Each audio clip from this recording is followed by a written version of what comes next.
The mission of Wilmington City Council is to provide visionary leadership in policymaking on the quality of life matters.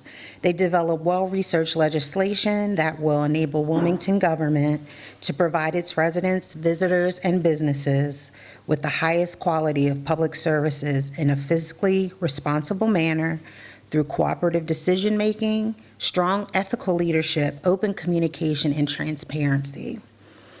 The council fulfills its critical responsibility of also providing a check on the executive branch of city government, both through individual city issue-based committees and legislative measures to enhance transparency, accountability, and adherence to stated, collectively agreed upon goals for city operations.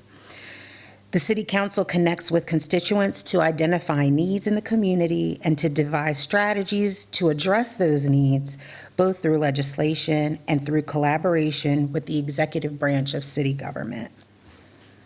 As the legislative branch of government, the council is comprised of 13 elected officials who serve in a part-time capacity. They represent 8 districts across the city, and they are governed by the city code and state charter.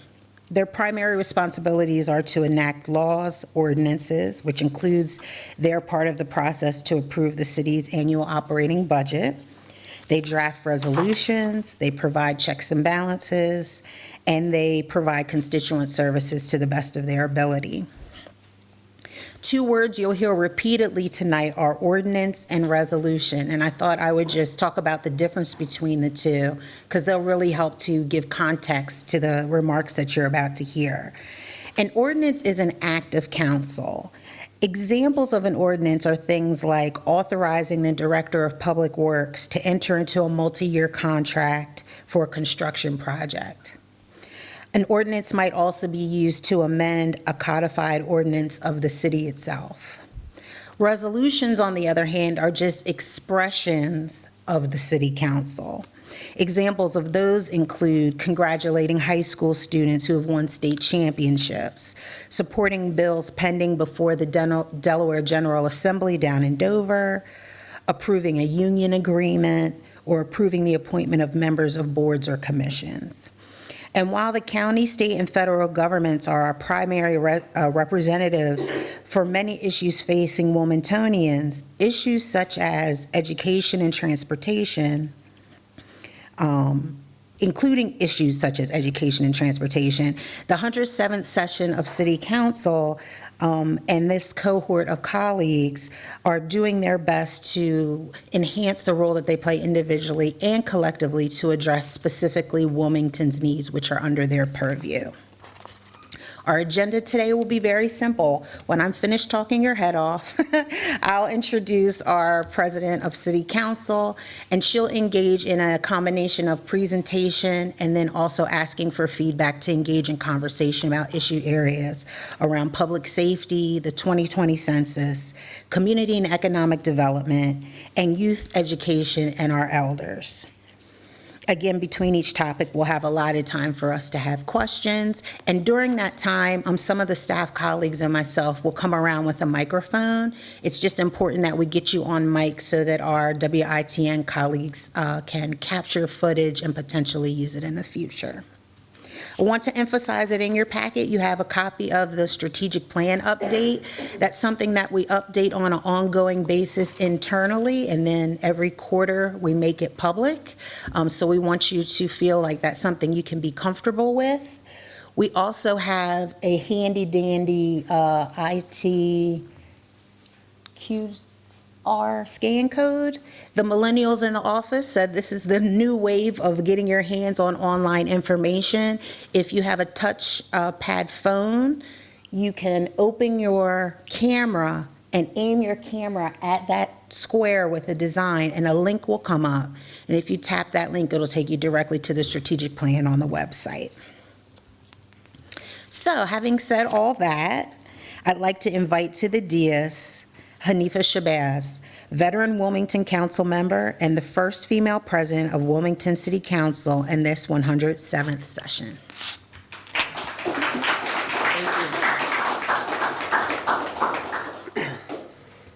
Good evening, everyone.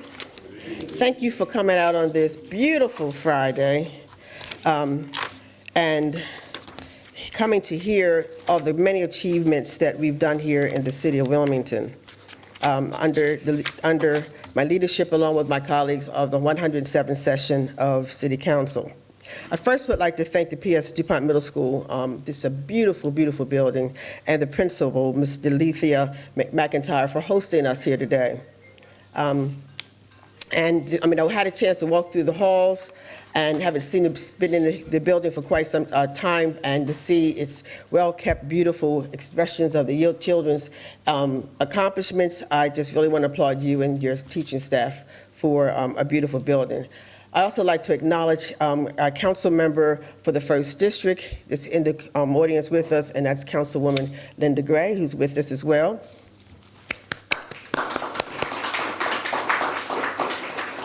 Members of the City Council staff who did a tremendous job in putting these conversations together, and including our award-winning team of the WITN. We are blessed as a city of Wilmington, and many other cities don't have the privilege of having its own TV station, and we have an award-winning TV station in our WITN. We have members of, you want to give them applause? Yes, because they do. Which on your cable television is Channel 22. And we also have members of the mayor's team here with us. We have our Director of Constituency Service, Ms. Jennifer Prado, and a representative of the Wilmington Police Department. Thank you all for joining us. First, to have a conversation, I think it's important that you kind of know a little bit about the person you're conversing with. So I want to take a few minutes just to let you know a little bit about myself personally. Born and raised here in the city of Wilmington, been here all my life, and I was educated through the Wilmington public school system when there was just one school district for the city of Wilmington. Got some extensive training throughout the other colleges, as the Wilmington University and Springfield University. I'm the proud mother of 2 beautiful daughters who's blessed me with 5 grandchildren and 1 great-grand. Was an entrepreneur here in the city of Wilmington. I owned Hanifa's bookstore. I had a restaurant, Hanifa's Kitchen. Directed a nonprofit who produced the African Festival and Parade, and also published a community newspaper by the name of Drumbeat. So before I got into public service, I've always been engaged in some type of community service and speaking out and bringing information to the community. As I progressed in growth and life, had worked in corporate America, but then with the entrepreneurship spirit, I went and had the various businesses that I just described. But then I was engaged by Stephanie T. Bolden to want to get involved in coming in politics. The 4th District seat was open, and I stepped my toe into the game and was successful, and have served as a 3-term council member for the 4th District here in the city of Wilmington. My platform was on 4 E's, and I still stand and serve under these premises of 4 E's.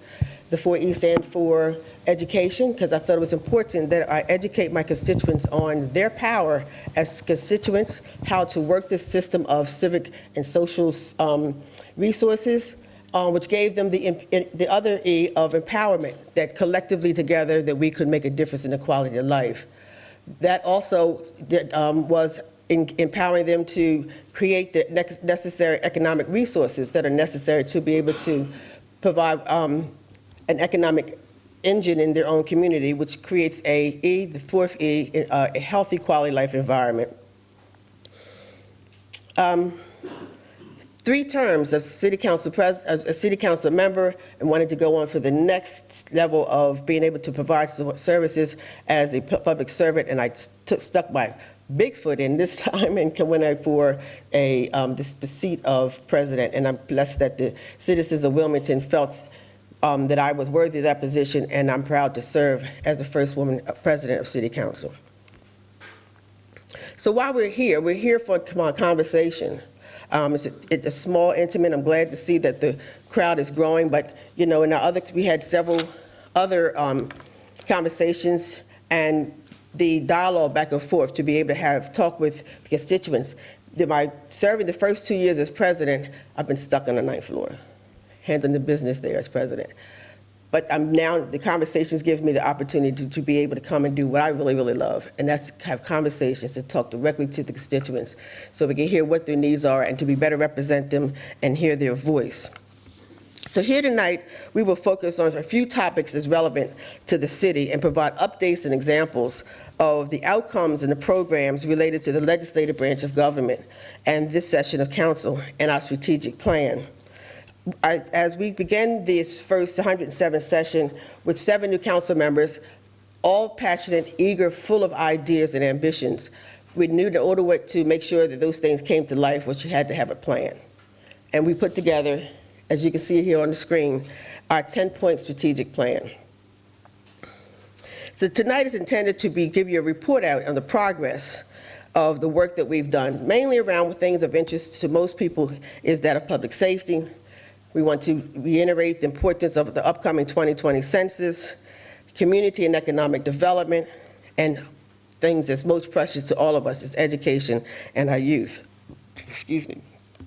After each session of the presentation, I'd like to hear from you your thoughts and provide answers to any relevant questions that you might have, and this would help us to form our future work and the progress of what we can do in the remainder of this session. But getting this information back from not only you as individuals, but there are other forms of groups such as your civic associations and neighborhood planning conversations. And these one-on-one conversations mean so much to us as council members, because then we know that we're hearing you, we're responding to your needs and your wants, and we're making things happen. So I believe that the upcoming community conversations will create these opportunities for all of us to have an engaging and broad cross-section of topics in a manner organized to facilitate feedback and incorporation of ideas. I will take questions this evening as we go through the presentation, but we also have members from the Wilmington Land Bank. Mr. Bill Freeborn is here with us. I introduced the police department and constituency services and the mayor's office to also provide answers to any questions that you might have.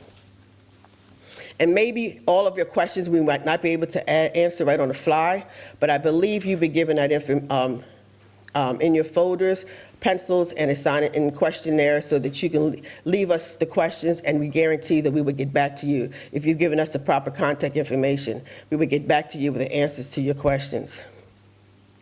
And just as a reminder, City Council meetings are conducted every first and third Thursdays in City Council chambers at the Lewis Reading Building, and are always open to the public. We also strongly invite you to come to the committee meetings where we discuss, debate, amend, hear your input as we finalize the legislation before it hits the floor in the first and third meetings.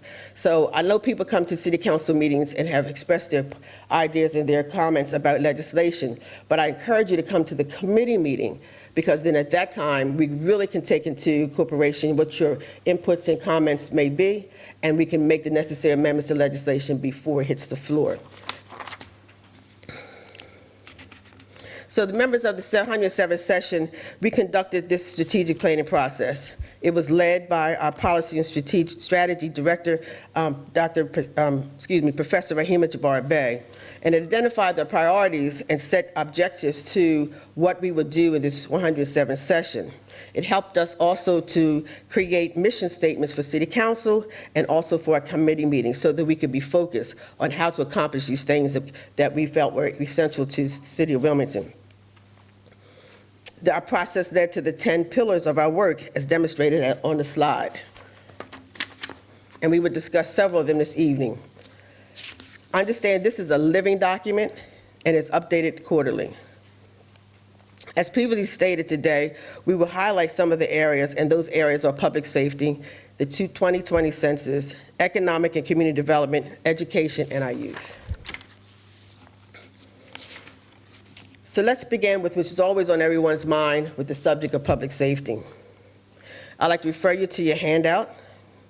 In it, you'll find documents to follow along, as well as other information that's pertinent to the public safety initiatives that we have done here in the City of Wilmington. Especially, I'd like to draw your attention to the colored paper in your packet. That list provides even more accomplishments of this area where the safety and security of our residents have been our top priority. I'd like to discuss just a few of the things that we've done in the topic of public safety. We support the work of our Wilmington Police Department and their interest in the specific needs of the community. A few examples of the work that we've done, as you see on the screen, you'll see some of the resolutions and ordinances that we've passed in accepting grants for our Community Advisory Council. And many of you, if you're familiar with the Wilmington Community Advisory Council, it was the recommendation from the Center for Disease Control's report that I initiated to come into the city of Wilmington to investigate the epidemic portion of violence that we was experiencing with guns amongst our youth. They gave us 3 recommendations, and one of them was to form an advisory council. And this advisory council was made up of 38 different individuals, including social organizations, the local government, state government, educational organizations, and most importantly, the public. There was adults, parents, as well as youth in the forming of the advisory council to develop the recommendations that of how do we implement the findings from the Center for Disease Control. If you visit the City of Wilmington's City Council's website, you'll find the report from the CDC as well as our recommendations and our annual reports on the progress we've made over the 3 years we've been doing this work. The Wilmington Community Advisory Council does not do services per se. We act as conveners to connect all of the evidence-based programs that are happening throughout the city. We have almost 79 collaborative partners who are implementing the recommendations. I'd like to give you a few examples. Many of you probably have heard of the warehouse, the youth teen warehouse that's coming about over in Riverside. That is one of the offsprings of the work from the CDC. We also have supported the implementation of health counselors being put into all of our kindergarten and middle schools, because we all know our children are suffering from traumatic trauma. And what we call adverse childhood experiences. In fact, we as adults are suffering from trauma.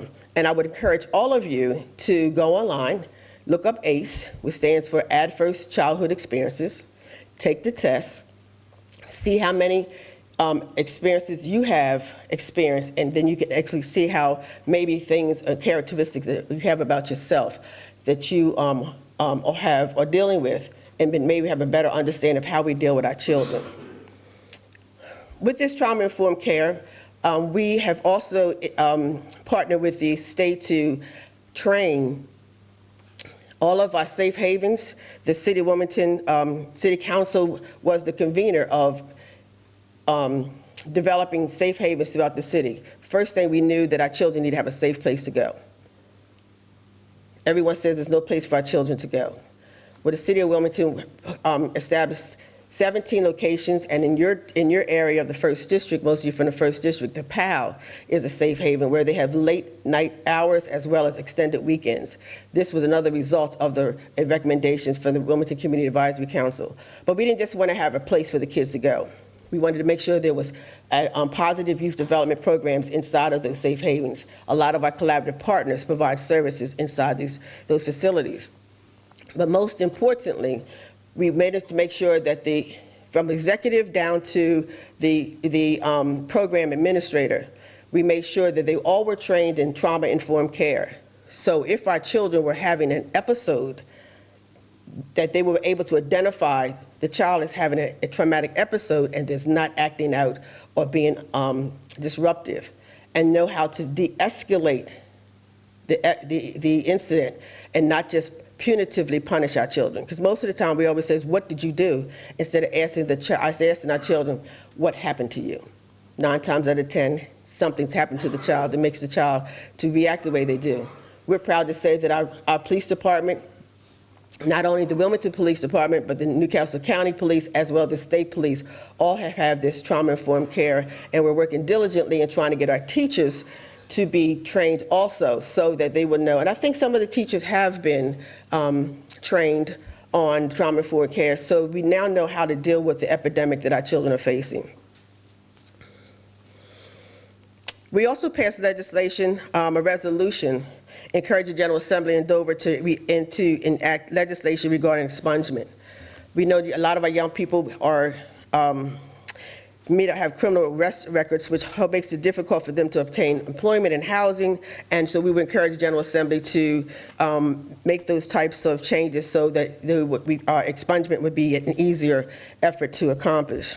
And we know the social consequences that a criminal record has when you're trying to move on in life after you have fallen down and made a mistake. Wilmington City Council's work with Delaware Assembly to lessen these restrictions has been of people who have been charged but not convicted of a crime. You've just been convicted and you found you were, and you're not convicted and it still stays on your record. We feel it's important that that is removed off of our residents' criminal background. We also passed, asked the General Assembly to introduce and pass legislation amending Title 11 of the Delaware Code related to the Assembly of Criminal History information, enacting regulations for automatic expungement for convictions of misdemeanors and for charges not leading to convictions under specific guidelines. I know that's a lot of legal jargon, but I thought it was essential that you know exactly the type of things we asked the General Assembly to do.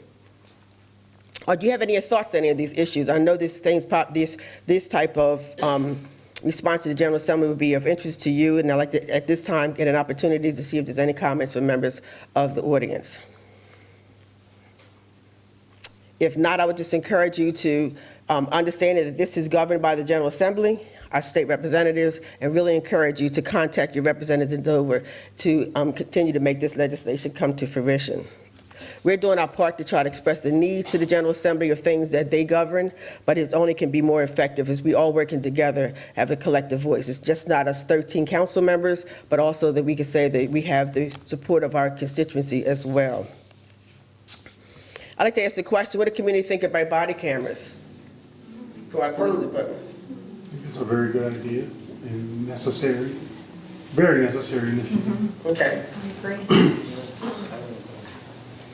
I would say that it's a good idea as long as it's used in an effective way. Meaning if we see that there's discord between the police officers and the people who they are approaching, if something were to happen. Thank you. That justice would be served in case something bad happens. Okay.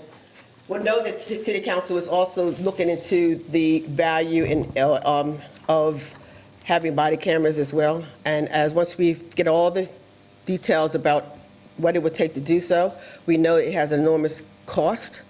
And we understand the administration and the police chief is applying for federal grants to be able to cover the cost of that, for at least for the first and second years. And then we will have to cover the cost, so we have to be prepared for that. But I just wanted to get some feedback as to what you think, what council is working on, what your thoughts were about that.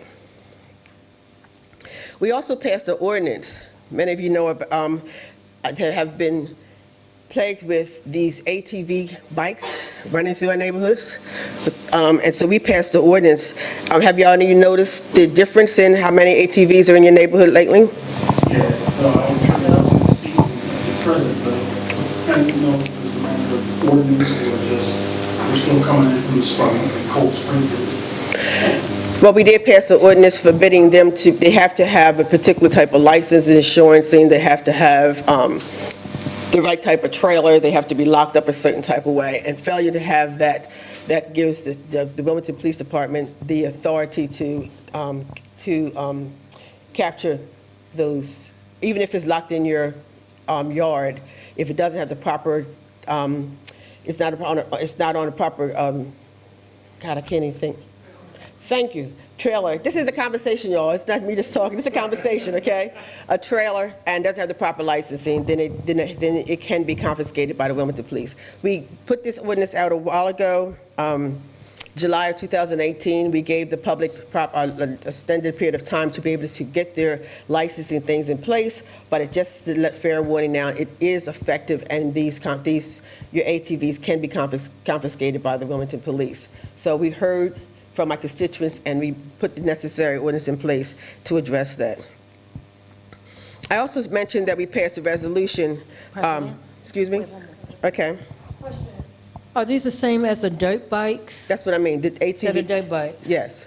So, in my neighborhood today, I got a call while I was in Jersey that the same dirt bike rider that have been disturbing us for the last 2 summers apparently was doing it again today up and down our street, which is 31st and Monroe.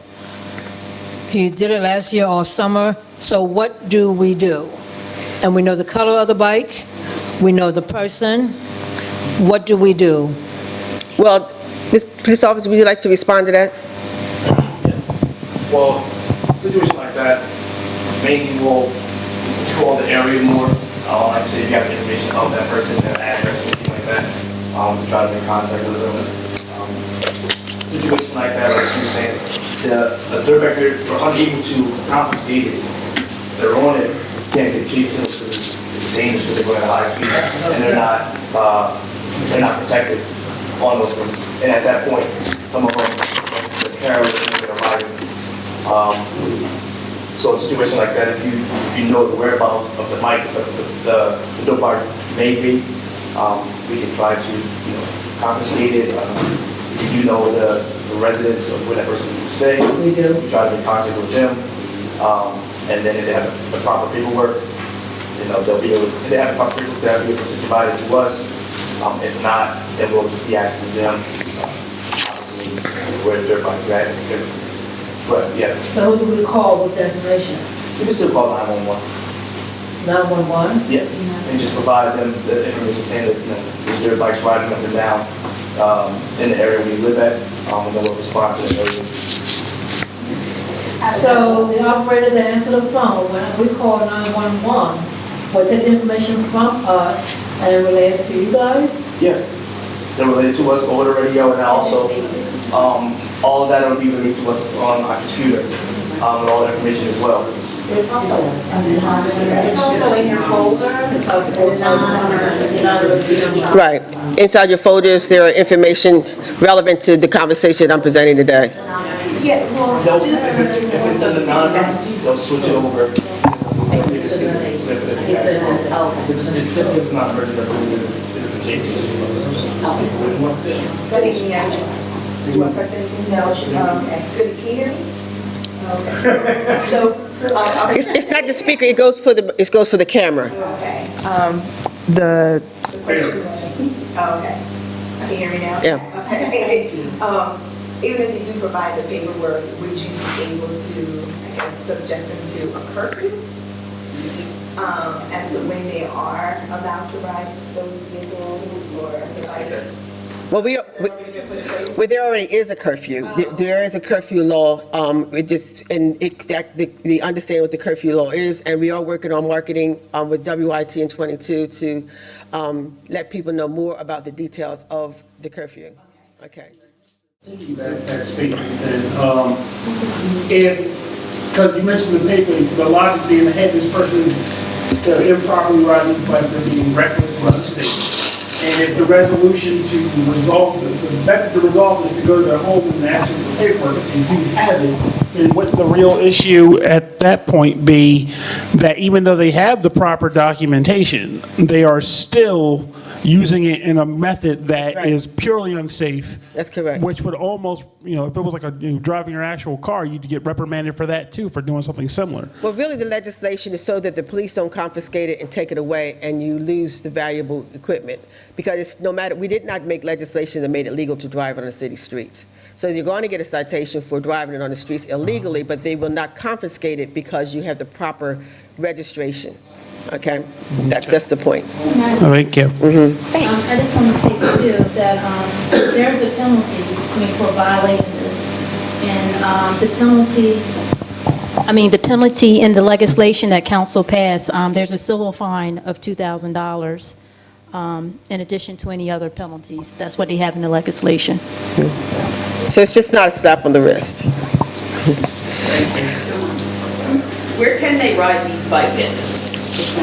They're not on city streets, only on track fields, and we know there's no place, that's why we had the trailer attached to it, because you can't ride it on city streets, so you only can trailer it to a place where you can ride it. There are places in Newark, Newcastle to ride it. There's no place in the city of Wilmington where they're legally to be driven.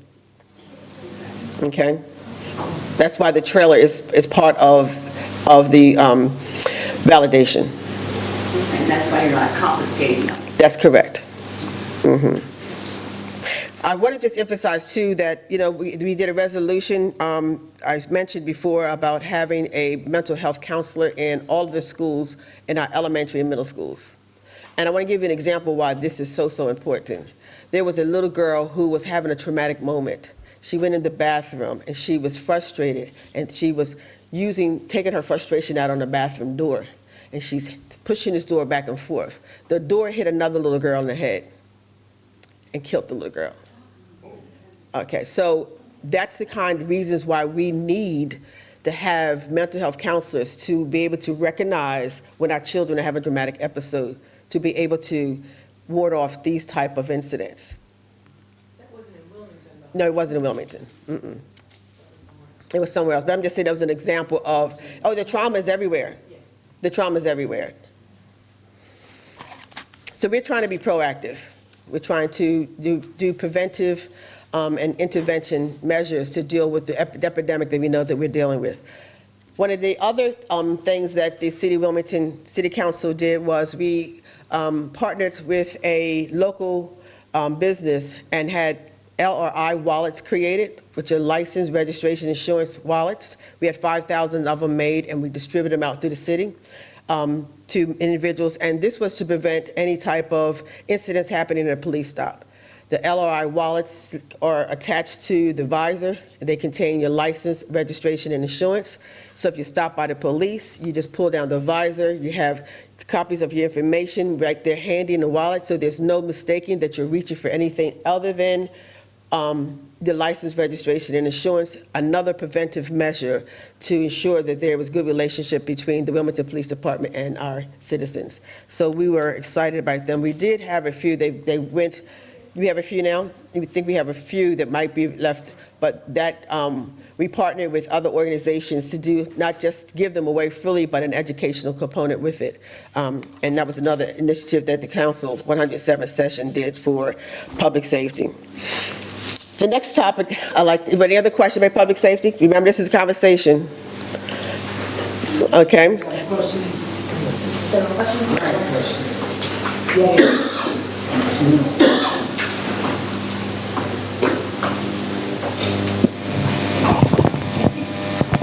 Yes, as of lately, more and more frequently, people are going into people's backyard, sitting on their porches and steps and all this, and you dial 911, you go to the mayor's office and all, you talk to the mayor's assistants, and things hadn't been done. I had called 911 about a week ago. It was 5 youth that lived right next door to me on my porch while I'm talking to him on the phone and laughing. He's on the phone, he's calling the police. Well, I don't want to relent to that. That's what I have to do. That's what I'm going to do. That's red, black, and green. Well, we would again advise you to continue to call the police with specific details of addresses, even if any type of properties that you have problems with. Be sure to not just give a general, the 800 block of Tatnall Street, say exactly the address, because that's puts on record a call of service. And once we get numerous, I think it's 10 to 12, calls of service from a particular property, it advances it to our nuisance property provision, and then it's investigated with the Wilmington Police Department and the Law Department. So we need exact details of the exact address. Yes, ma'am. I have a question. Where are the police? Because I live in this area and I hardly see any of the police. All the people that live in the police officers that live in our area. Only when something goes down really bad, that's when you see a gang of the police. Where are the police? Why aren't they within the neighborhoods? Why aren't they patrolling our area? I mean, you're talking about being proactive. The thing is, to be proactive, you have to be in the community. So my question is, where are the police, other than when they're coming home to rest from their day of work? Well, I hear you, and there's been different perspectives about the new policing, and I understand that's an administrative function, not the legislative branch. But there is, as police are doing more community policing, and I think maybe at your next civic association, my understanding that a representative police department comes to your civic association, and I would recommend that you pose that question to that police officer at your next. Okay, good, and I hope that they will respond back to you. Well, they did respond back to me, because I was at the meeting, and when I asked the question about where are they, it's the way it's been designed, the design of how the police officers are being deployed. So that's why the police are not within the community. Okay, so they have target areas, and they have where they go at are those target areas. So they're not patrolling, being proactive in stopping any type of violence within this area. So I spoke with the police officer that was at the last civic meeting.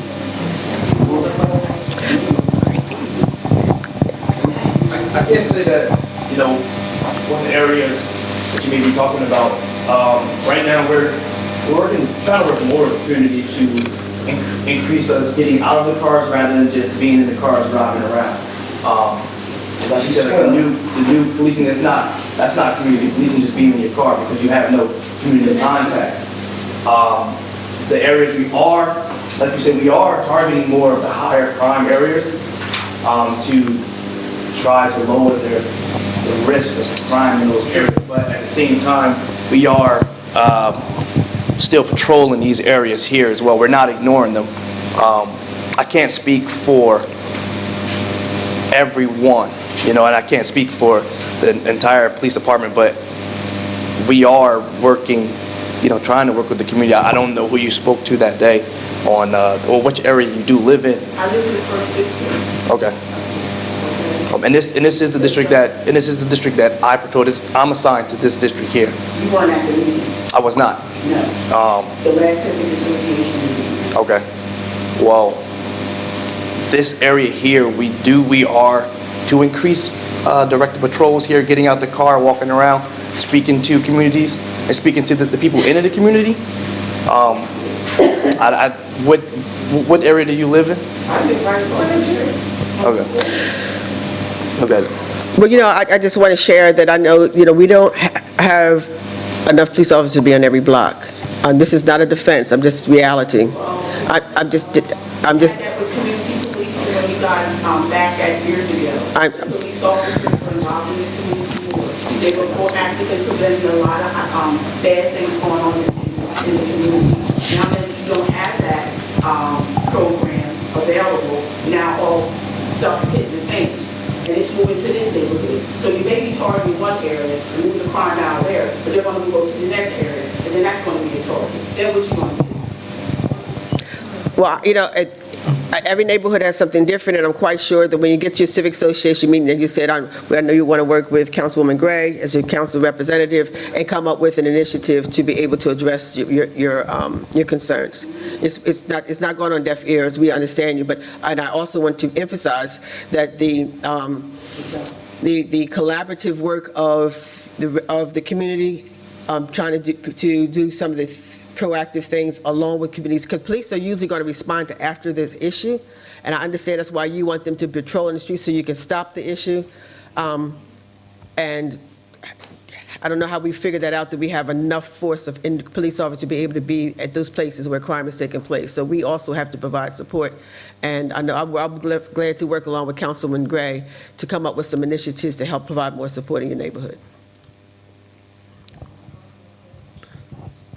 Well, one thought I kind of had in regards to that is, like, patrols are nice to have in the event that police officers can be moving in a thick enough presence that it can truly deter. But I feel like when you have light patrols, the difficulty you have is that people that are committing crimes get used to patrols, or they're able to actually be mindful of where police are to do what they want to do outside of the police officer's gaze. One thought that I had recently was that I know a couple weeks ago I had to call the police because of an incident that was taking place on my block. They put in a call to, I guess, an officer that was nearby in the area, and then that officer drove by within 10 minutes or so. He drove by, and they resolved it at the time. Okay. Is there a function going on where there's like maybe like a specific number of officers that are within a general vicinity, which means that all we would have to do is be more mindful to actually reach out and say this is happening so that they can be quicker to respond. Because I get that the general function of the police is to deter crime by being there, but then also to respond, but unfortunately it's usually after it's already occurred. But if it's more feasible for us to expect them to respond to an incident quickly after notifying the police of the incident's occurrence, it might make people more confident in calling in incidents so that the police can respond prior to the incident actually getting out of control or out of hand. I'm not sure if that's public information that you can share in regards to like the general amount of people that might say patrol like District 1, like might be in the area at any given time so that if a call goes out, we can expect someone to show up to respond to it within a reasonable amount of time. I think that was this, Right there. So that Councilman Gray said that information is available, and she's gotten it from Captain Akil to give out to the community. And then I look, I think that's a little bit more that we can be able to go into specifics of how to make that happen at this meeting, but I'm quite sure that Councilman Gray will follow up with you at your next Civic Association meeting regarding your concerns of public safety. Okay? With the officer was just saying here, not just as the brother was saying here, not just them coming to the crime scene or trying to prevent something or when you call them. Seem to be having the problem with the officers knowing what to do. They don't seem to know their job. I had an incident, excuse me, back last November. My vehicle was demolished, destroyed in front of my home. And I had three different sittings. 3 different officers came. You were one of them, you and the female. And I had incorrect information. I couldn't respond to the other cases because from downtown they gave information to another case that wasn't even mine. So not just that, I have seen Akil, is that his name? Is he the sergeant over that area, over this area? Yeah, him too. Yeah, because he did nothing either. Called me and never got back. That's the problem, getting back.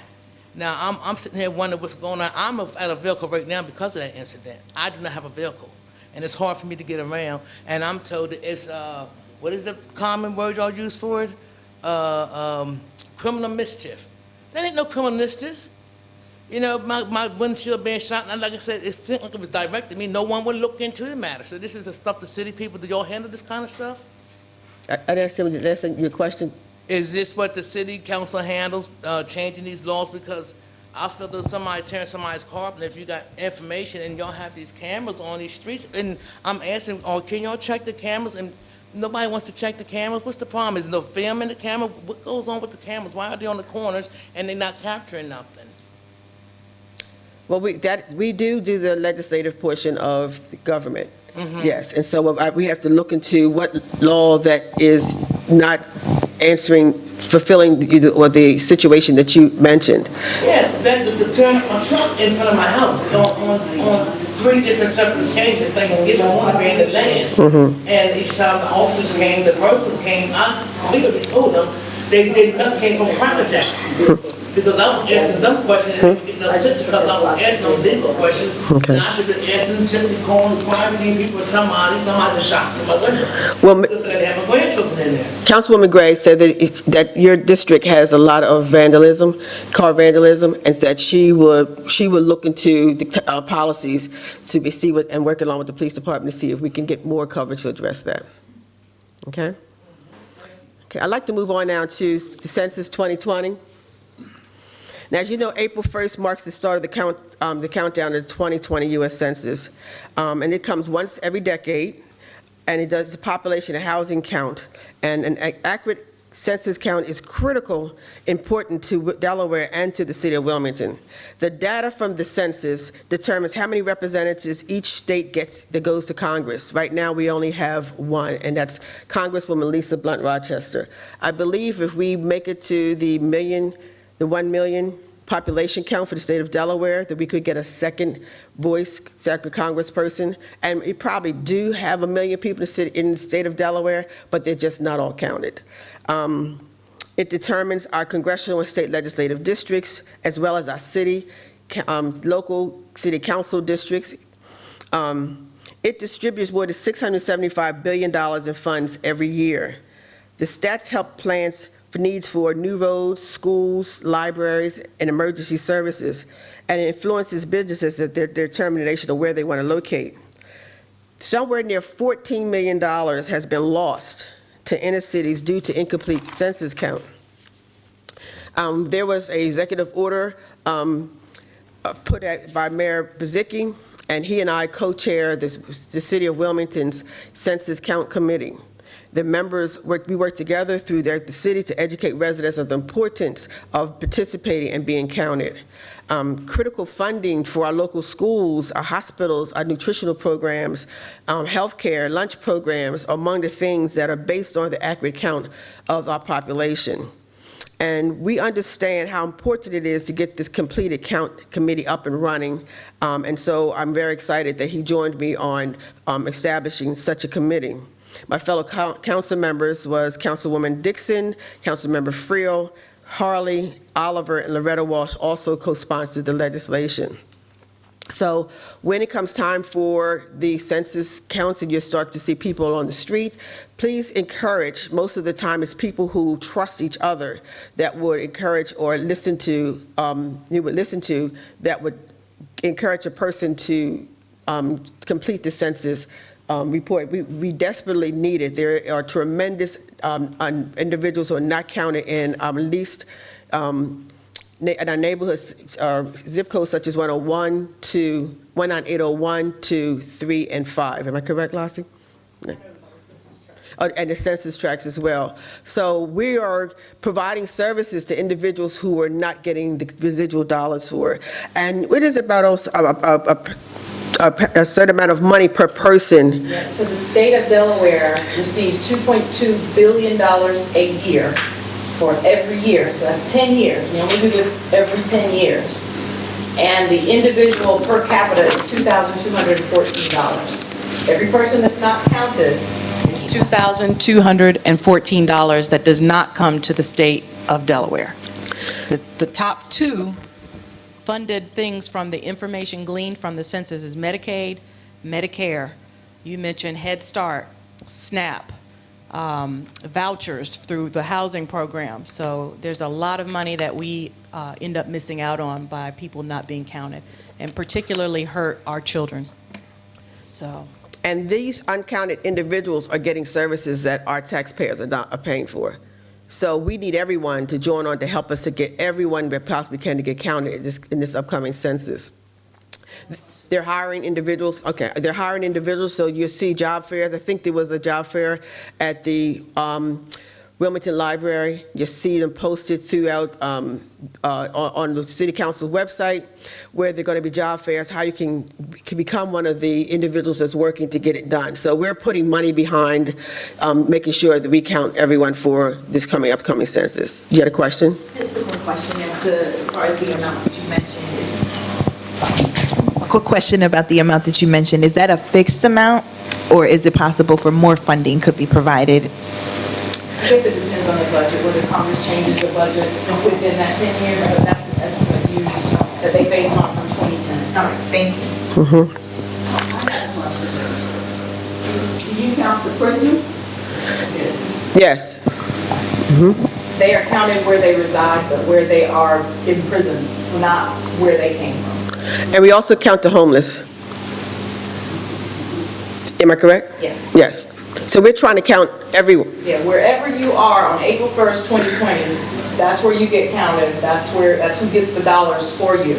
The area. Logistically, this will also, if I may, this will be the first year that the census is going to be digital. Well, put it back, right? It's great to have the technology to be able to complete the census on your cell phone or on your computer, but there are many areas of our city where people don't have internet connectivity or don't know how to use the technology or feel that comfortable. So it's an opportunity, but it's also a challenge for low-income areas. So we'll be working closely with President Shabazz to try and get some training too, along with the job fairs, making sure that our folks know how to use tablets, so that if you want to apply for a job as a census taker, you will be trained to be able to do that. Because we know mostly that's a lot of older people, and sometimes they might not have, not to stereotype, but sometimes they might not have those skills. So you'll get something in the mail this year, probably a few weeks before April 1st, that will have a barcode on it, or one of those little square, I don't know what they're called, the QRC code or QR code. You can use that to go online and fill it out. If you do not, you can also receive or request a paper copy. You can go to the library. We'll set up some kiosks where you can fill them out in some public places, and you'll get some assistance for someone that can help you do that. But that's just logistically how it's going to go this year. Okay. So the census is just the tip of the iceberg. I mean, we are having an accurate census count is really going to help us in our growth in the city. And the City of Wilmington, the City Council, we're driving hard and leaning forward to help to grow our communities and to think differently about how we can build capacity within our cities. So our public and green spaces are under constant care and renovation. That's one of the main things that the city does is through our public works and parks and recreation. In an effort to grow Wilmington, we recall certain announcements that was made about the disposition of the lease of the Banner Stadium to Salesianum. This public-private partnership preserved this athletic facility and provided increased public access with throughout a modern facility.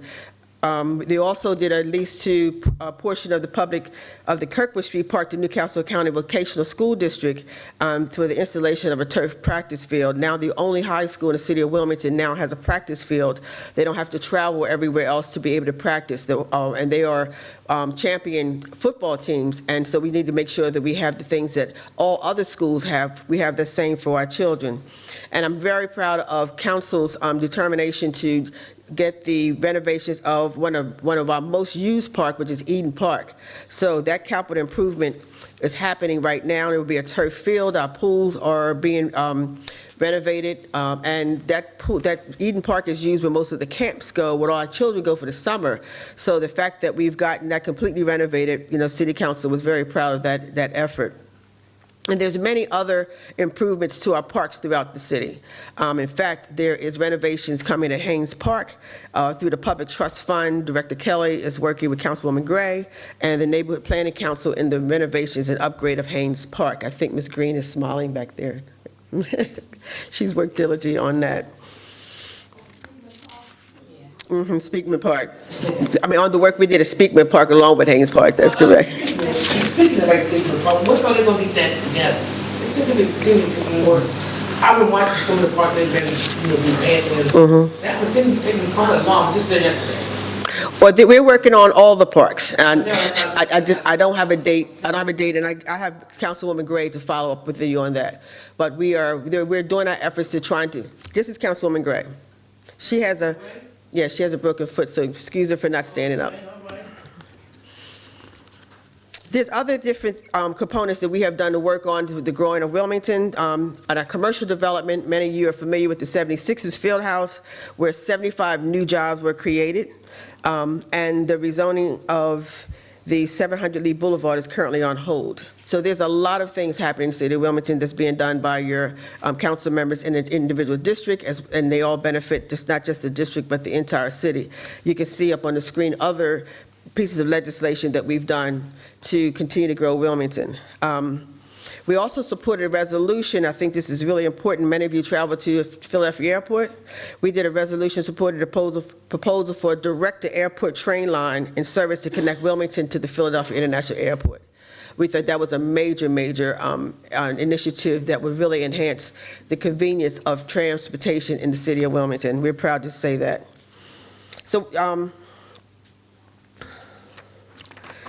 So We know about the rezoning with 76 Boulevard, 700 block of Lee Boulevard is currently on hold. I'm very proud of Councilwoman Gray, who's done some very hard work into making sure that that is a benefit and enhancement to your district. So I know you're looking forward, she'll have more information about that coming up soon. And you've heard about the census and the greening of our parks. So City Council is working diligently on growing the city of Wilmington. Community and economic development.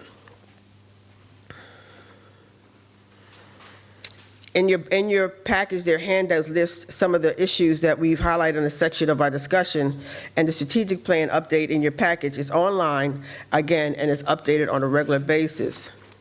But in that community and economic development, it requires us to stabilize Wilmington. In the area, City Council works focused on areas of stabilization first. You heard of, you know of, there is a land bank. We have Mr. Bill Freeborn here, the Executive Director of the Land Bank. And in the land bank, we have, the City of Wilmington has numerous vacant properties.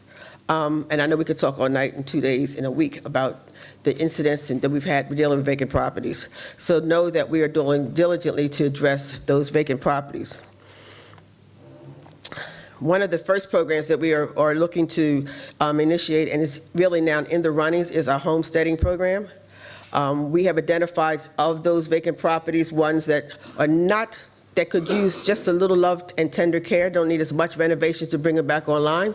We know that 77% of the citizens of Wilmington are renters, and we know that if you, and I like to, you have had to identify yourself, but if you know someone who has currently now paying over $800 to $900 to $1,000 in rent, right, that if you pay that on a regular basis, you most likely could qualify for a mortgage. And so we wanted to give those individuals who are in that situation an opportunity to become homeowners through our land banking initiative that we've titled Homesteading. So we've identified some properties that, again, don't require a lot of renovations. We're looking to pair them up with individuals who could qualify for what we call a 203K mortgage, which is mortgage for the renovation costs. We will dispose of that property to you at a very minimal cost. So most of your mortgage would be the renovations costs. The house is then renovated, is bought online, and you now are a homeowner. And our neighborhoods are being repopulated with people who are right here from the city of Wilmington. Our goal of the Wilmington Neighborhood Conservatory, understand the naming of it, Neighborhood Conservatory Land Bank. Our efforts is to conserve and rebuild our neighborhoods by our individuals who live in the city of Wilmington. So this is our first initiative to do so. And then we have other programs that we are creating and established to address the number of vacant properties that we currently have in the city of Wilmington.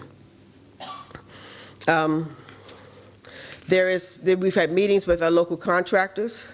We're getting them all paired up and get them ready to be able to do the contractual work. We have had a gathering of potential homeowners. So we are constantly making sure that the community is engaged and involved heavily in this homestead program so that the renovations of our neighborhoods, again, is benefited from the people that live here in the city of Wilmington. Understand, though, that we have all doing our best in holding back investors. New York, all other places are looking to come here to invest in the city of Wilmington. But we want to make sure that we conserve and build our neighborhoods with our own first, that our local businesses are the ones doing the work, and that we all together in our own capacity are building up the city of Wilmington. So we've passed 2 different ordinances thus far. One other thing I want to say before I talk about the ordinances, not only do we have the vacant properties, but we all have a side lot program. If you live next to a property that has a vacant property next to you and it's owned and it's in the inventory of the land bank, you can acquire that property just to expand your yard, not to develop or build on it, but we're willing to dispose that property owners to purchase that vacant lot and expand their footprint and have an extra larger yard. We also have a community garden program where we're providing land to community gardens in our neighborhood for organizations that want to do community gardens. So we're, again, working diligently to address our vacant property issues here in the city of Wilmington. Do you have any questions about the land bank and its various programs thus far? I have a question about it. Okay, the lady here is one, and then you'll be next. properties does the city own, vacant properties? Bill, you want to? Yeah. My name is Bill Freeman. Right now, we have approximately 30,000 total properties within the city of Wilmington. Of that 30,000, we have approximately 2,000 of that number are vacant or abandoned properties within the city. Out of that 2,000 number, 202 of those properties are currently within the land bank inventory. The city owns additional properties as well, other than just the ones that are in the land bank. And we're working on a strategy how best to move those properties back into the into productive use. So right now, as Council President Shabazz mentioned, we are going to be kicking off a homesteading program in July, which will be really interesting, I think. We've identified 40 properties to start. Our goal is to find 25 new potential homeowners out of this mix. Each of those properties will have initial investments using CDBG money of $20,000 into these properties. So that money is going to be put into the properties for basic renovation work to begin with. And then beyond that, and the basic renovation work that I'm talking about here is renovations to the roof, possibly a new electrical system coming in, any type of structural or weatherization maintenance type things. I'm sorry?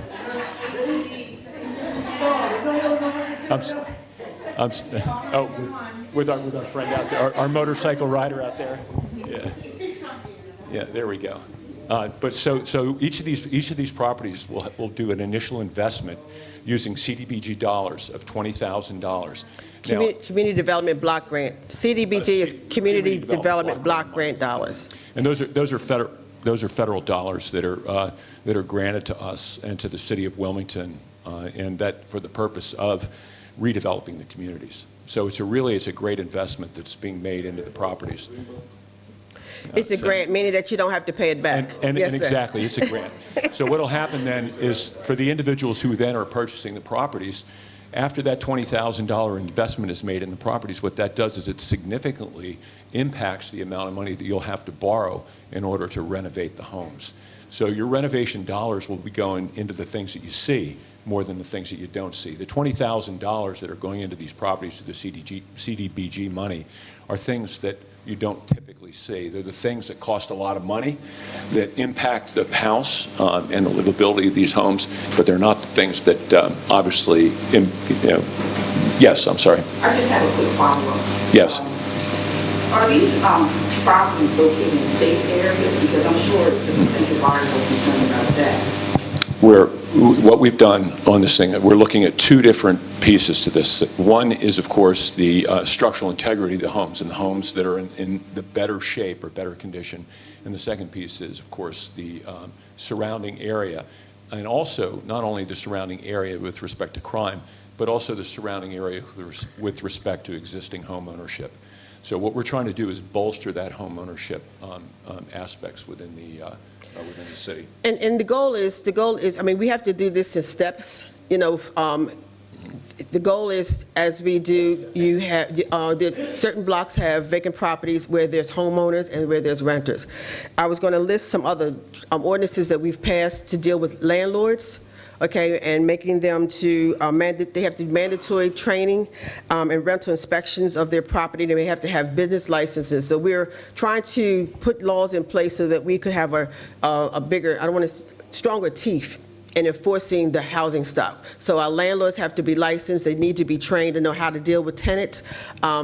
We are removing some of the home ownership out of the blight legislation so that we can really go after the landlords, because you know what the situation with landlords, 77% of the properties are renters. Okay, so then we also have putting money to be able to give some of our low-income homeowners grants that they could use to bring their properties online and address some of the citations that they have. So we know it's just not an easy cookie-cutter way to address our housing stock issue here in the city of Wilmington, but we're trying to put together multiple plans layered over top of each other so that we can build out our neighborhoods. We was even thinking about a family and friend type initiative, so that if it's a block that is not normally friendly or safe but it's because it has so many vacant properties. But bringing those properties online and putting responsible people in those blocks will move away that unsafeness and make it a safe neighborhood. So we're going to have some input into the revitalizing our neighborhoods. The name of the organization is Wilmington Neighborhood Conservatory. We're trying to conserve our neighborhoods, and the only way we can do that is by people going into households and bringing back the neighbor in the word neighborhood. So it's a collective partnership between the conservatory, the city, and the residents to work together to do this. We're partnering with nonprofits who do community development corporations, hoping they come in and they are renovating some of their properties. And the goal, hopefully the final goal, is that in that area where the value of the properties might be $45,000 to $50,000, that because they're surrounded by so many vacant properties, that the value of the homeowners' properties go up, which means that now our homeowners now have equity in their home, and they can borrow from that equity to do the renovations to bring the house up, and before you know it, your neighborhood is going from a $60,000 value to $120,000 to $250,000. We've seen it done in other cities. Baltimore has completely turned some of its neighborhoods around, and we believe we can do the same thing in Wilmington, but we need the cooperation and input of our residents to work along with us to get that done. If I could jump in on that, that really is an important point. That really is an important point to make. And our design with the homes that we're moving into the homestead program is to allow the new homesteader owners and the new owners of the properties to establish a level of equity with each of these homes. So that means that with the $20,000 investment that we'll be making into the properties, and say, for example, you'll spend $60,000 for renovating the home, that's an $80,000 investment in the homes, but the investment actually out of pocket to you is just $60,000, which will move that property then into a value, and based upon the relative value, fair market value of these properties within the areas that we're looking. We're going to be looking in the $90,000 to $110,000 range. So a $60,000 investment for you into the renovations of these properties are going to leave you with a home that may be worth anywhere from $90,000 to $110,000. So that's built-in equity, and that's able to help you establish your own personal wealth. So it's an exciting opportunity that we think is going to be meaningful for the city. Mm-hmm.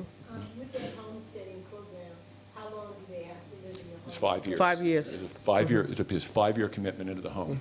And Well, the acquisition costs will be much, much less than what you would think that they would be. So, and we'll have more information on that as we move forward. yes. Yes. It has to be a primary residence for you to live within the home. You have to qualify for the mortgage. You have to You have to be qualify. able to qualify for the renovation 2 or 3K mortgage. Yeah. And we have funders working partner with us to assist people to do that. That's why I said if you have been paying a rent of $800 to $1,000 a month rent, you have that kind of record, we have funders who said they can help work with you. A credit score, I think it was 650 credit score to get started. And then if you don't have that, but you're close to it, we have partners who will work with you to get there. Because this is just the beginning of our trying to renovate these 2,000 or so properties that we have, correct? Right, it's 2,000. Right, and we're working with the first 25, and there's going to be other type of acquisition programs for, local investors and community development corporations, because there has to be a teamwork overlay type of effort to renovate all the properties and to bring our neighborhoods back online. But I just want to share with you that on May 29th, the Finance Committee meeting is going to have a meeting with the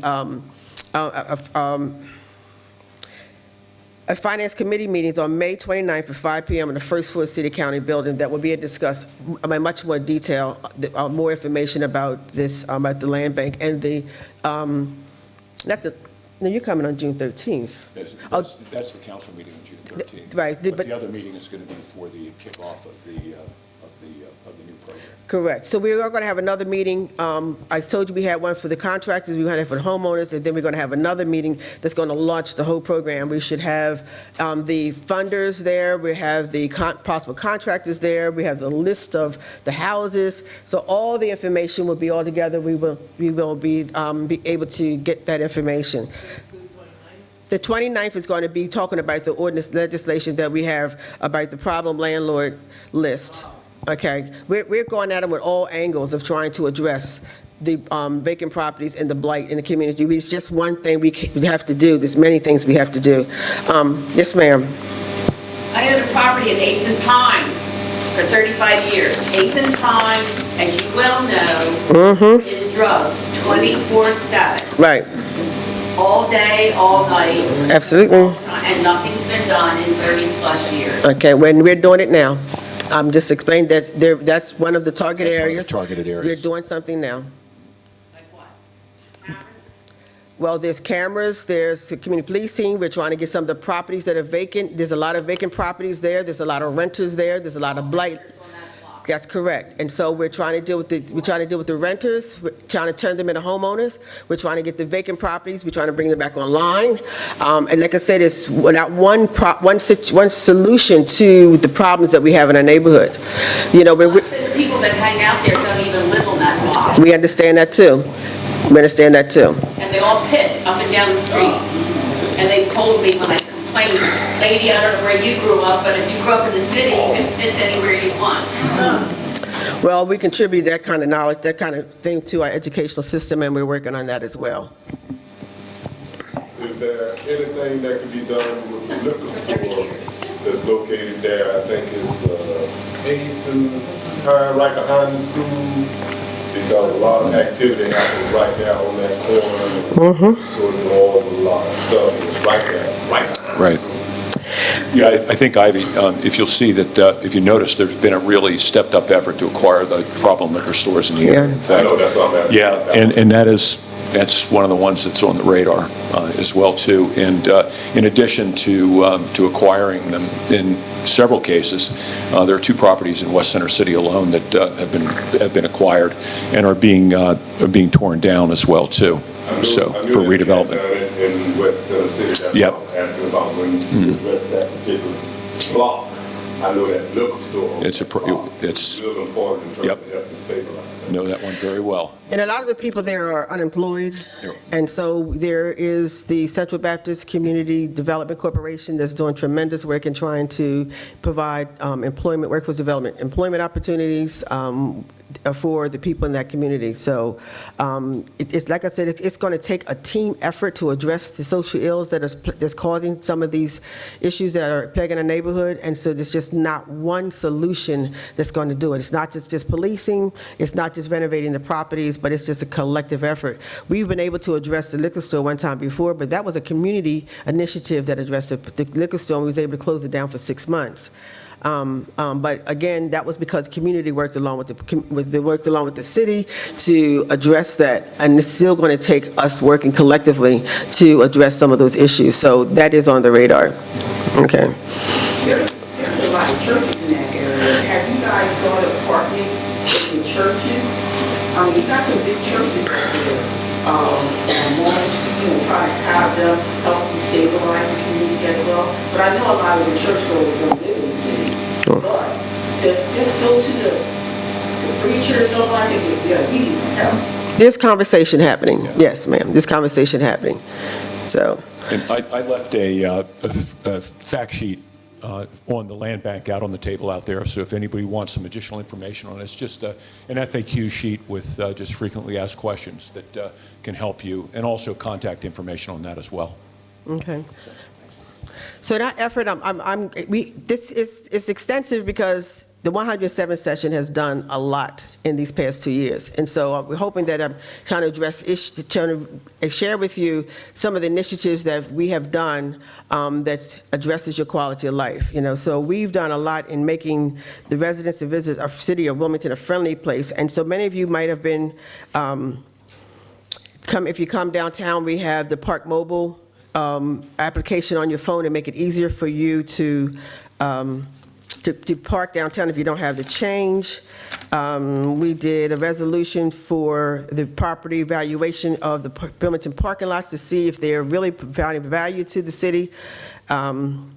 We have with the residency growing down in downtown Wilmington, we had to do an ordinance that made residential parking districts. And our own WITN has done great programming for you to learn more about the Park Mobile parking permit system. we're working on looking to see if we need to extend the 2-hour limitation of parking when you're parking in downtown Wilmington, and also if our parking tickets costs can be lowered. You know, that's a pleasure. Y'all can clap now for that one. I mean,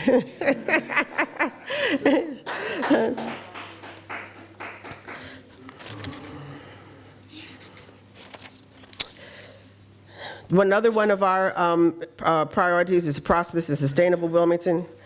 We are identified as priority in working operations of the city with trying to create enhanced revenue opportunities, controlling our expenditures, and instituting personnel and financial policies.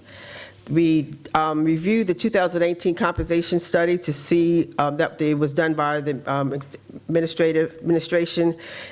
It went across the salaries across our executive and managerial plan pay payment to see if we were competitive with others in the same type of employment.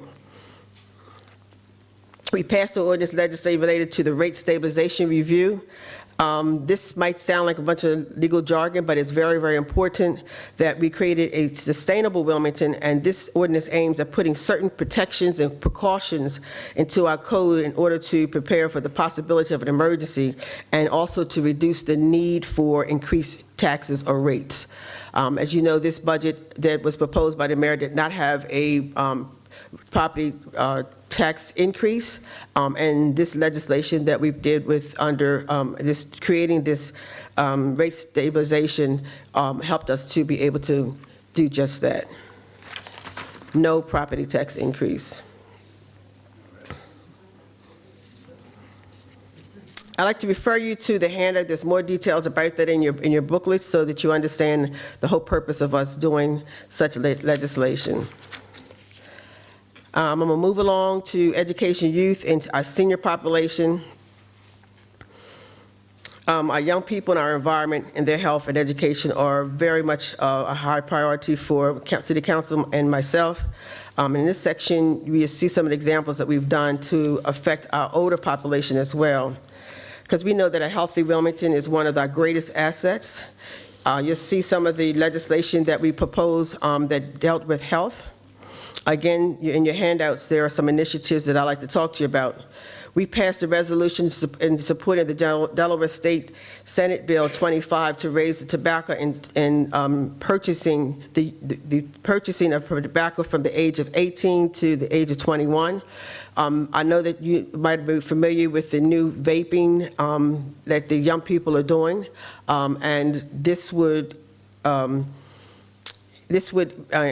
enable kids at the age of 18 to not have easy access to such smoking instruments. 480,000 American deaths are caused by smoking each year, and 300 of the people below the age of 18 years old are daily cigarette smokers every day. So how do we help prevent our young people from having easy access? We joined with the state to put legislation that address that. We also, in dealing with health, I'm very proud to say that colleagues and I asked the General Assembly to enact the legislation. Again, I want to revert back, I said it before, about the full-time mental health counselors on staff at every elementary and middle school. And we passed an ordinance to Chapter 5 of the City Code regarding beverages offered in children's meals. You know, when kids we take our children to get the kiddie meals, and it always has a sweet drink that is full of sugar. And we know that our children are suffering at a very early age of diabetes. So we passed an ordinance that they have to have within the meal an option for the parent to opt out to get a meal that a soft drink that is contains less sugar. And so what do you think about that? Do you think the government should be regulating these type of things, or do you think we should be involved? I see a couple of head shakes. Well, know that you give, not what you feed them, but give you the option, that you have an option that sometimes you have a packaged meal that comes with just that one drink that is high sugar with the red dye in it. So But I'm saying that if you buy the package, that the store should give you the option to give the water, not the demand that you do it, but to give them the option to have it. Yes, ma'am. There are other options being given, but some places say this is the way it is, and that's all you can get. We're saying that we want them to be able to have an option. Yes, ma'am. Okay. One other thing that we've done in health, if you look in your packet, there is we partner with the National League of Cities to to provide with a prescription discount card. The application is in your package, and you can also use this prescription discount card for your pets as well.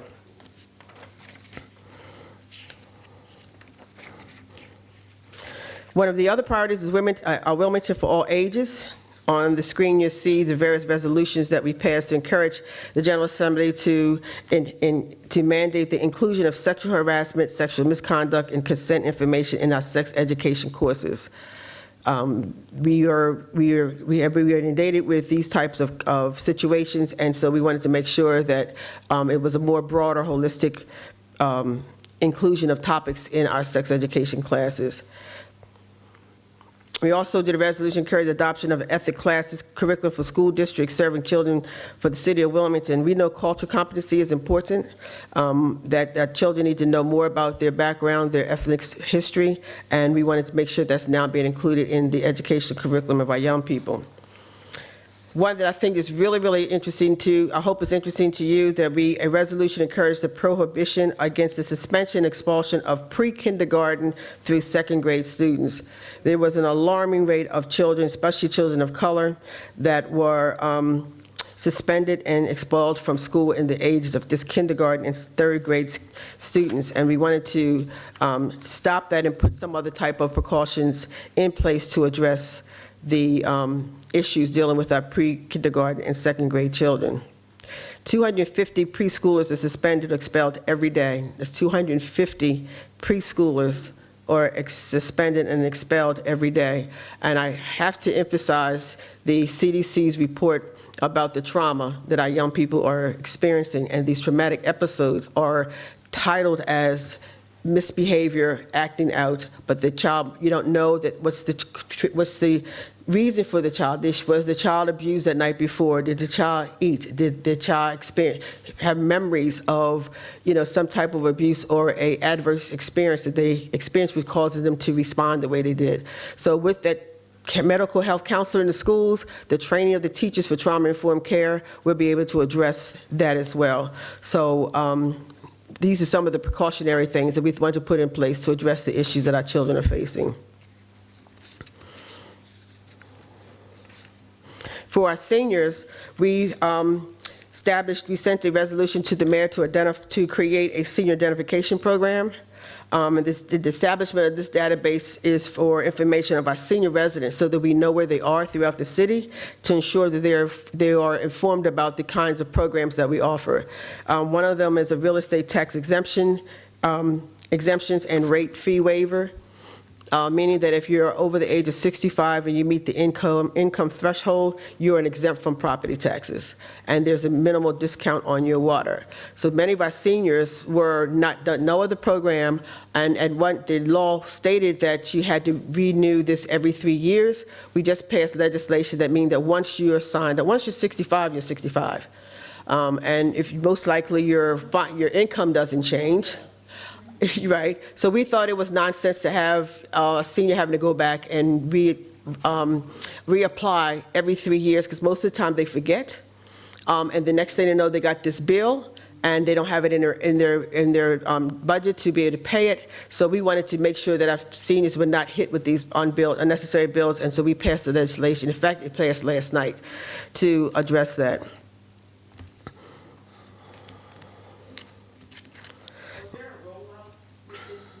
It just passed last night, and there will be necessary rollout information. There will be marketing. If we're going to pass information to our civic associations to share. Yes, ma'am. Transparent and well-respected. It's as important as anything that what we've done in the 107th session was work hard to establish our business practices as transparent and up to speed with other legislative entities.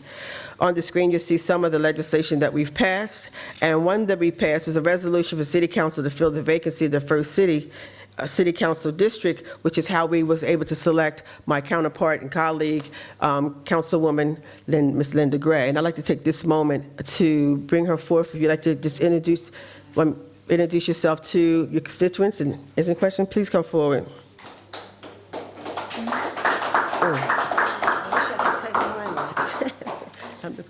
Hi, good evening. My name is Linda Gray. I'm the First District Councilwoman. So I gather, how many people are from the First District here? Just about everyone. Okay, well, welcome. Welcome to everyone. I've lived in Wilmington for about 35 years. I'm originally from Chicago by way of D.C. I graduated from Howard University in Washington, and I met my husband, who's here. And we both, Hercules moved us here. So we've been here for a long time. I've been president of Brandywine Hills Community Association, elected for over 20 years, and that's really how I got into the political scene, I think, from learning how to help my community members. They reached out to me. I had to learn the city system. So that sort of got me to where I am now. If you have any questions about my background, some things I always forget. I worked for Department of Corrections. I was a probation parole officer for about 21, 22 years, and then I became a magistrate judge and did that for about 7 or 8 years. And then I retired for 12 or 13, and now I'm here. So this is all new, coming back to work for me.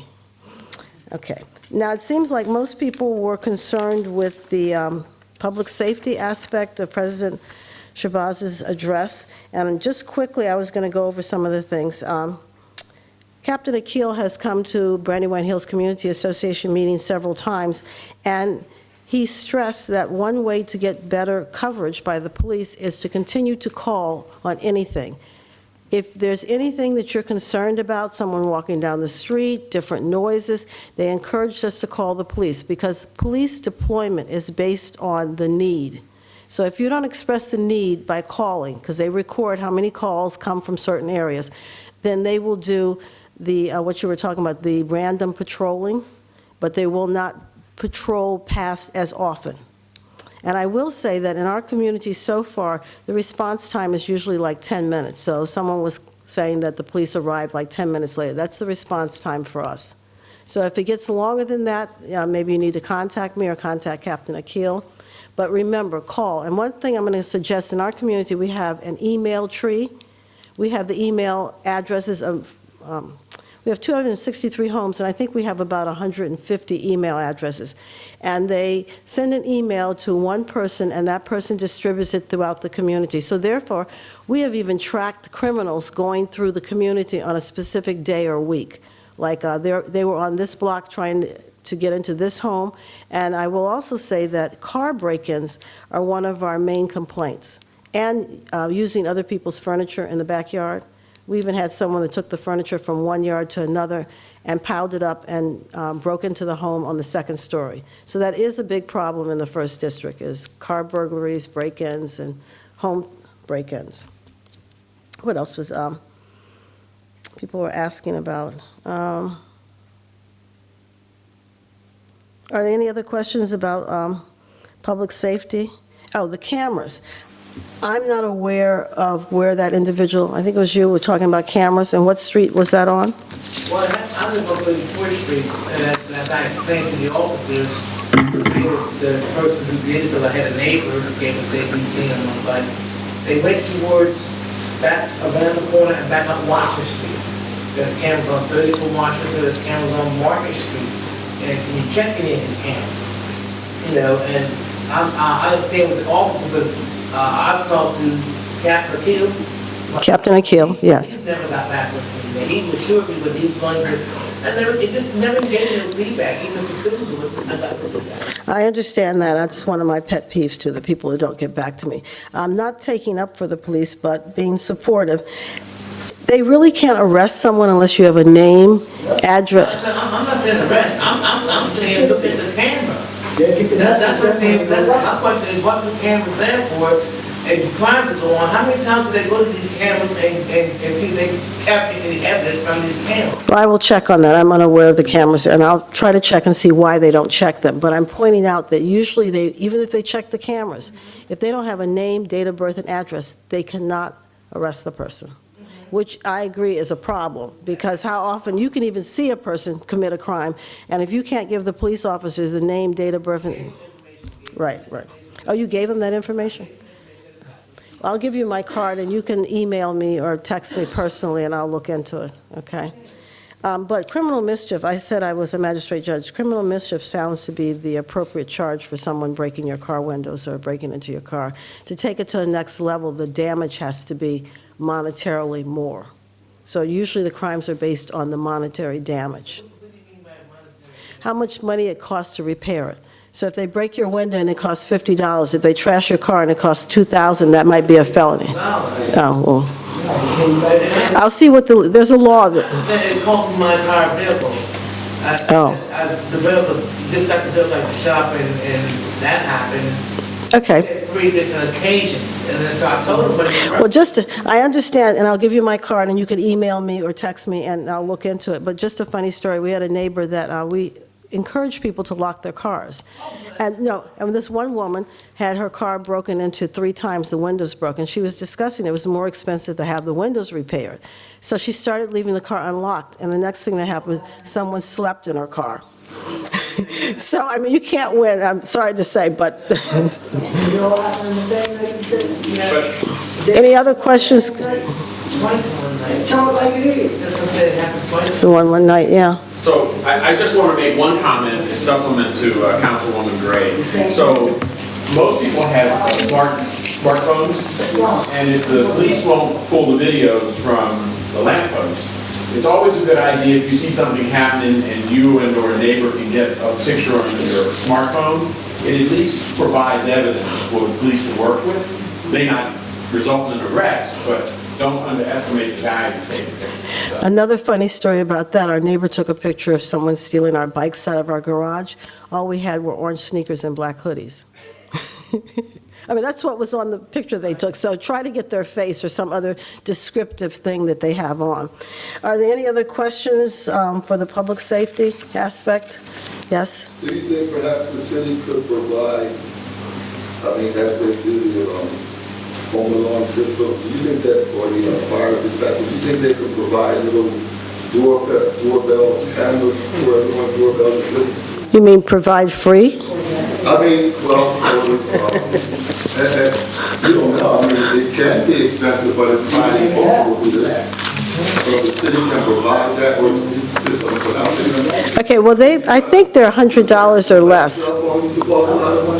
It doesn't anymore. Right. Yes, before I answer. I have a Ring doorbell, and it's all, I mean, anybody who committed a crime, and they send it to our phone, and we see a picture of the person who's still in the package, who's taking stuff off of that. But again, that costs money, and it's not cheap. I think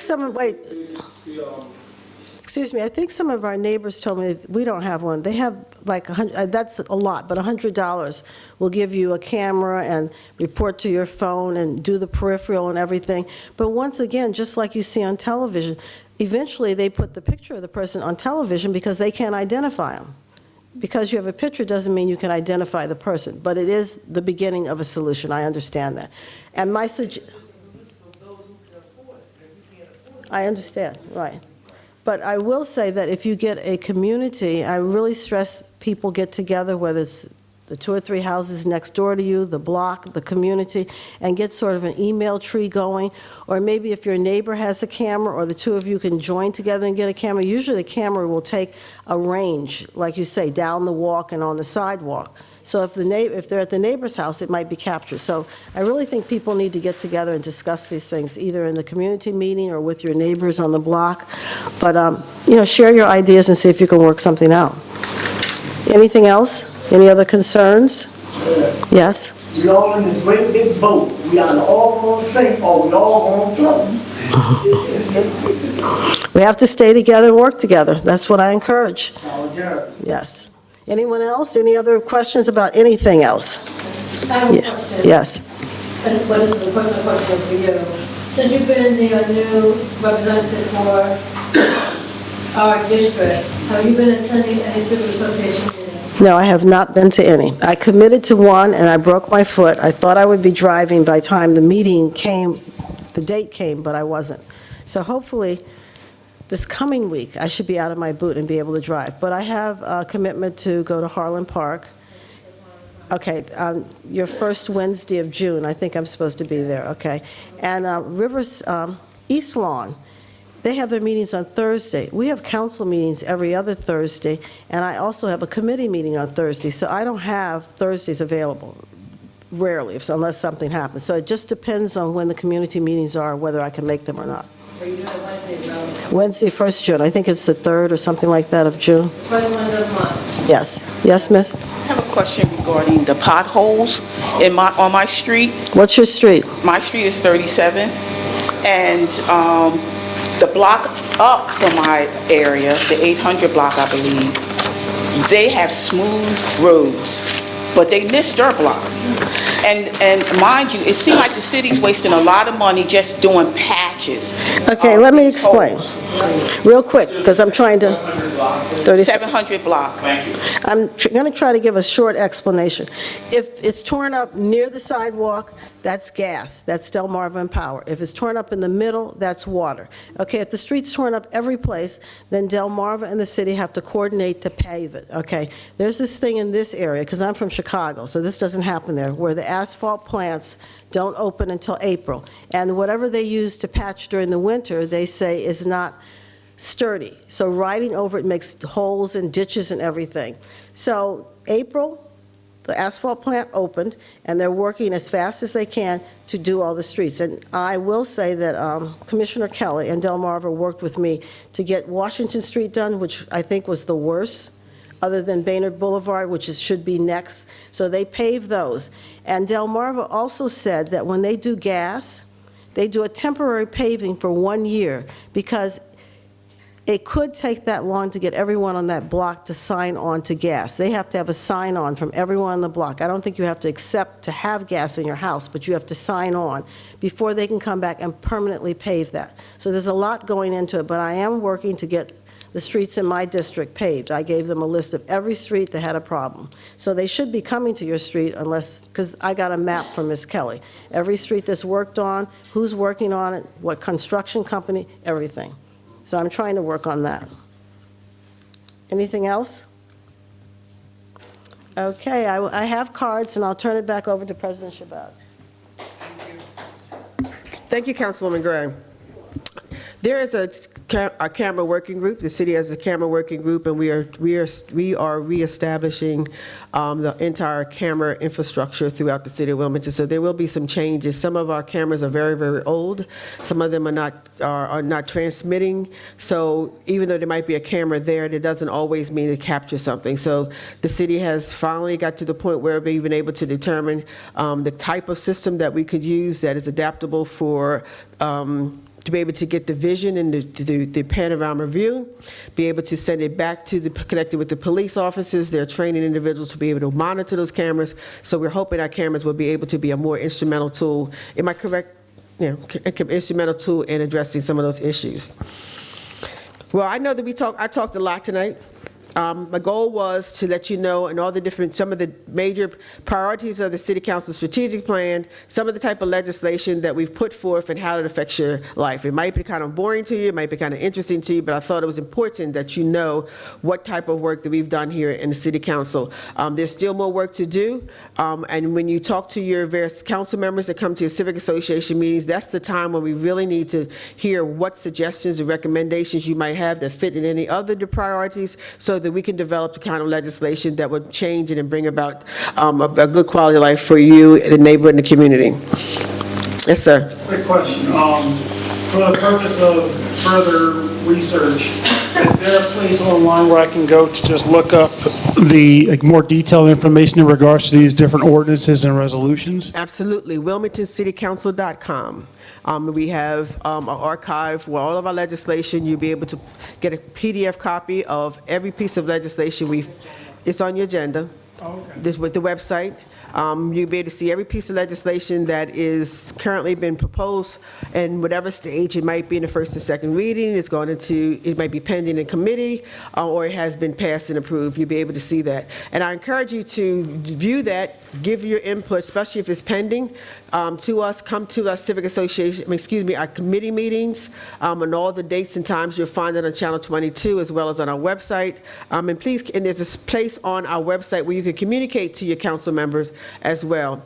Again, we have 8 district council members, 4 at large, and then I as president. So there's a lot of people who can respond back to you. If you had any questions in your surveys, Tanya will walk around to collect them. Wait, one other thing.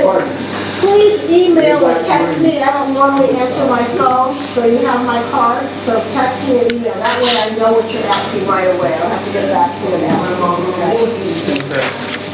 So if you have any other questions that you have that we was not able to be asked today, please put it in the survey, and we guarantee you that we will get back to you. I want to thank you all for coming out this evening, listening to my long conversation, but I thought it was important that you know exactly what your council has done for you, legislations we put on the books, why we did it, how it affects your life, and then look forward to comments and input back from you. So thank you very much, and have a good evening.